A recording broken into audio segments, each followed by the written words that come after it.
The Formula One world is done with Lance Stroll. The Aston Martin driver just hasn't been good enough and needs to be replaced. There's just one problem. The big bad boss of Aston Martin happens to be his dad. But with Aston Martin showing that this season they're really serious about beating the big boys, Fernando Alonso can't be expected to carry the team alone. That got me thinking, let's say Lawrence suddenly decides that he doesn't like his own son, and after spending millions on his racing career, he decides that Lance Stroll is going to be fired.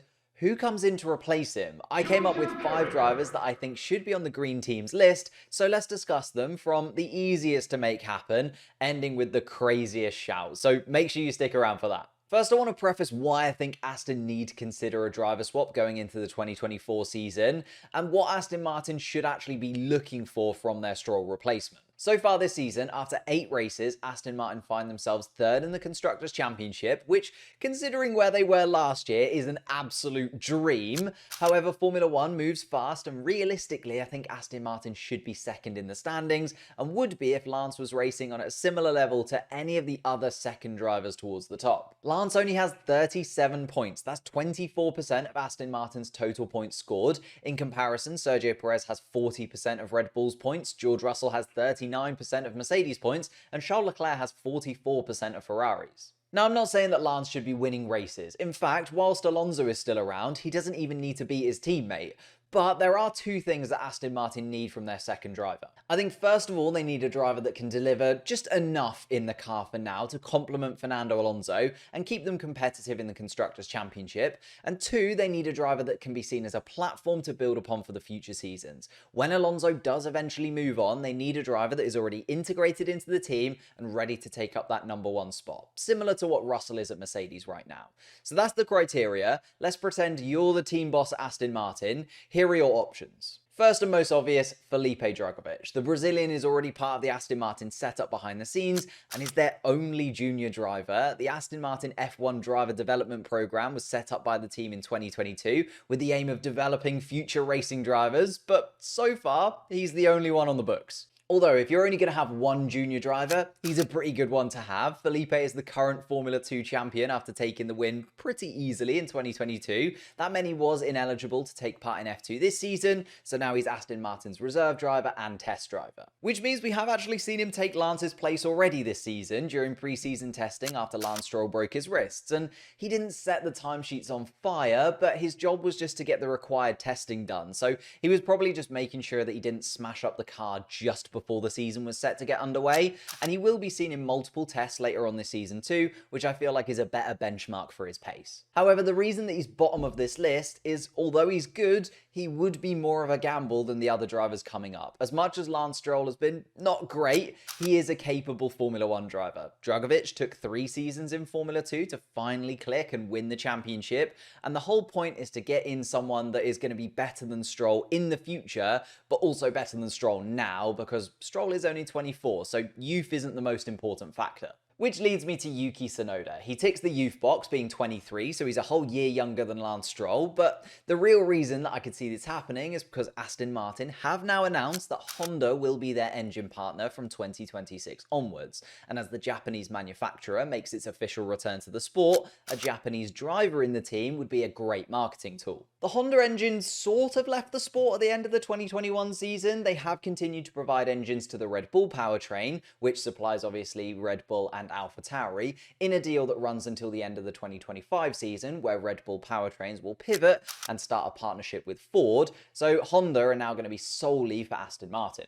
Honda has played a key role in Sonoda's career so far. He's been supported by Honda since 2016 through the Honda Formula Dream project, which has led him to then being picked up by Red Bull in 2019, fast-tracked through Formula 3 and Formula 2 straight into Formula 1 with Red Bull's sister team. I mean, Ayumu Iwasa is part of the same Honda drivers program and is also linked to Red Bull too. So with Honda linking up with Aston Martin, it would make sense that instead of these Japanese drivers being supported by Red Bull from now on, they would be instead supported by Aston Martin. Sonoda was actually asked about the possibility of a move across to Aston Martin Honda for the 2026 season, but said, "I don't know about my future for now, to be honest. It's too far away to think about. But at the same time, Red Bull were supporting me for a long time, long years, and I'm part of Red Bull."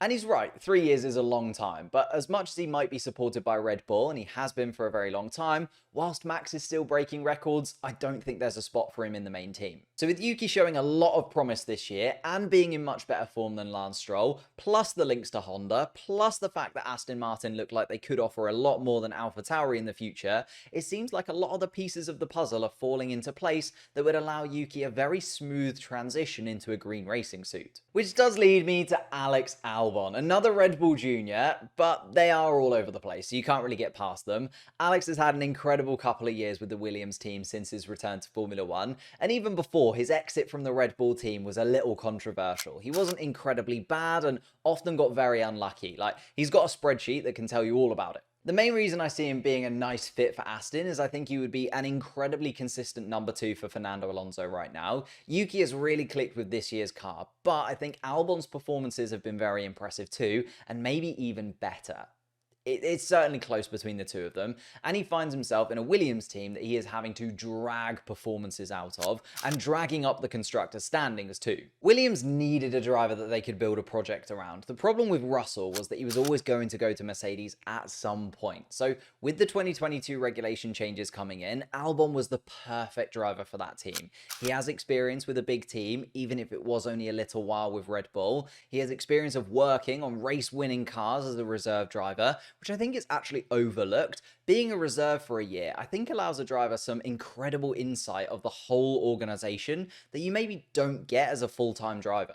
With all of that coming into Williams, he's been able to bring great performances, and I think he has also come in and brought a lot of joy into that team. Not so much now, but a couple of years ago, there were a lot of rumours that the behind the scenes at Aston weren't so fun. Many people behind the scenes were not happy, maybe because of the changes that Aston brought into the team. Obviously, before that, they were Racing Point and previously Force India. I think having a driver that can come in and just be fun is a big boost to the whole team. Like, think of Daniel Ricciardo at Red Bull this year. He's basically just there for branding. So if Aston Martin could convince him they would get a reliable driver that is a great person for the team, I think he would happily place second driver to Fernando Alonso as well, and maybe he improves enough to eventually be the number 1, or if he doesn't, he still has so much he can offer to the team with development and understanding that car. He could then also be a great number 2 to whoever does replace Fernando Alonso in the long term. Which is why my next shout is actually Lando Norris, a clear and obvious number 1 in Formula 1 for years to come, with an insane CV and an incredibly high ceiling ahead of him. Surely he ticks every single box and more. Like, he'll be settled into the team with a legend, Fernando Alonso, showing him the ropes, and I think he'd be matching Fernando at most races by the end of his first season with the team. The problem would be convincing him to leave McLaren, as the papaya team will absolutely do everything they can to keep hold of him. We have to remember that McLaren are in a transitional phase. Although you could argue that they've been in a transitional phase for a decade or more now, it's fair to say that the once great team have struggled. Like, in 2017, they found themselves 9th in the constructor standings. They have found a little bit of a shining light in Lando Norris, though. He's come into the team in 2019 with Carlos Sainz as part of that big rebuild, and they managed to help the team finish 4th in the constructors, and then a year later in 2020, the team snagged 3rd. I know that they've offered the young British driver a shot at his first few podiums in the sport, and they've given him a car that he's been able to get the most out of year on year, meaning that he has become a very well-respected driver up and down the grid. The problem for McLaren is they've given Lando this platform, whilst they themselves have seemingly been regressing, dropping backwards in the constructors' standings every season, and looking nowhere close to their once rivals, Aston Martin and Alpine, which will definitely leave the team, but more importantly, Lando Norris, very frustrated. So Lando is now in a position where he either needs something from McLaren, which he thinks will guarantee their rise back towards the front, or he needs to start looking elsewhere. There were even rumours going around that before he signed his most recent contract with McLaren, Red Bull had a chat with him about a seat alongside Max. Now, I can understand why he wouldn't want to take that. The likelihood of that move would be having him as a second driver behind Max Verstappen and maybe getting the odd win without ever really getting a shot at the championship, which is where Aston Martin would be very different. Aston Martin have a car that would offer him a chance at wins too, but if the project goes as well as Lawrence Stroll is hoping, they will eventually be at the point where they'll be right there with Red Bull. By that time, if Lando moves now, he could be settled settled into the Aston team, quite possibly their number one, depending on how well it goes against Alonso, if Alonso still hasn't retired by that point, which is very unlikely. So Aston Martin have a driver that Red Bull were interested in, and Norris could be going head-to-head with Verstappen for the championship with his own team behind him, rather than sharing the glory as part of the same team as Max. I honestly think it works out perfectly for Norris. He gets a move over to a project which, let's face it, is further along than McLaren, and he still gets to be the number one in a couple of years' time, where a move to Red Bull or Mercedes doesn't guarantee him that top spot. There are just two problems from the Aston Martin side of things. Audi, I'm sure, have also been in discussions with Norris. Like, they have to have been. You're telling me that Seidel hasn't spoken to Lando Norris at all? I highly doubt that. And Norris is unproven right at the top. He doesn't yet have any wins behind him. He's had a couple of chances at victories, and they were both agonisingly close. Which is why Charles Leclerc is my final option for Aston Martin. By far and away the most difficult to make happen, but also I think the most exciting. Charles Leclerc is in a similar position at Ferrari as Norris is at McLaren. He's a driver that they see as their future, but he's a driver that needs to see progress to be convinced to stay. We have to remember that Ferrari looked like they were going to be the closest competitor to Red Bull and Max Verstappen in this modern era of Formula One. The start of the 2022 season was electric from the Monash driver. He took a solid lead in the championship.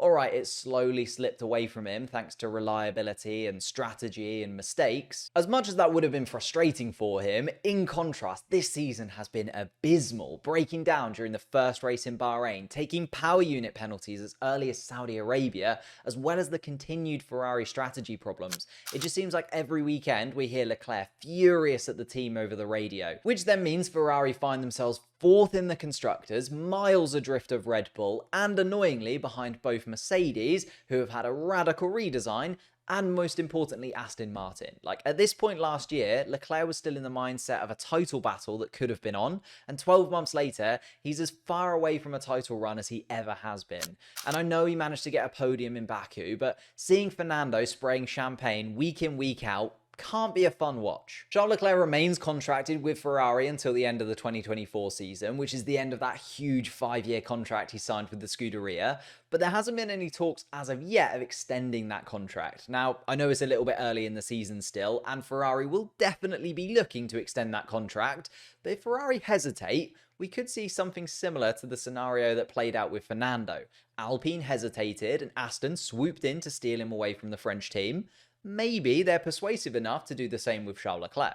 Aston would get themselves a 25-year-old that is proven to be a race winner, as well as being, for me, the fastest driver on the grid when it comes to qualifying. He would be hungry to show again that he can outscore Fernando and disrupt another legend of the sport after he replaced Vettel as the number one at Ferrari. Maybe he replaces Fernando as the number one at Aston Martin. And on top of that, I think switching gives Leclerc a new mindset. The biggest criticism of Charles Leclerc is that he has a mistake in him. But how much of that comes from the uncertainty that he has around the Ferrari team and the Ferrari car? He often feels like he's trying to extract absolutely everything out of the red car, and he's right on that limit, which leads to him tipping over the threshold and binning the car every now and then. A switch to an Aston Martin team that seems incredibly consistent with its strategy calls this year takes a little bit of pressure off the driver, and maybe just sees Leclerc unleash his blistering pace, whilst also being more consistent as an overall driver too.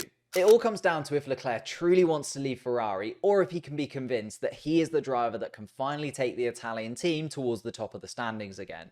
I can't see him getting into a Red Bull or a Mercedes seat anytime soon, and therefore Aston Martin are the only team that could really offer him what he wants right at the top right now, whilst from Aston's side, they get one of the most talented young drivers on the grid, and they will undoubtedly have their number one sorted for the foreseeable future. As unlikely as all of this may be, with Lawrence Stroll very dedicated to the Aston Martin project, like, he's shown time and time again that he is incredibly passionate and wants to make incredible things happen at this Aston Martin team in Formula One. So the probability is that Lance won't lose his seat, but if he does, there are some exceptional options out there. I'd love to know who you think would be the best Lance Stroll replacement down in the comments below. Have I missed someone really obvious? And whilst you're down there, I've left a link to a video about that weird Lando Norris penalty in Canada. So click that link or the link on the end card, and I'll see you there.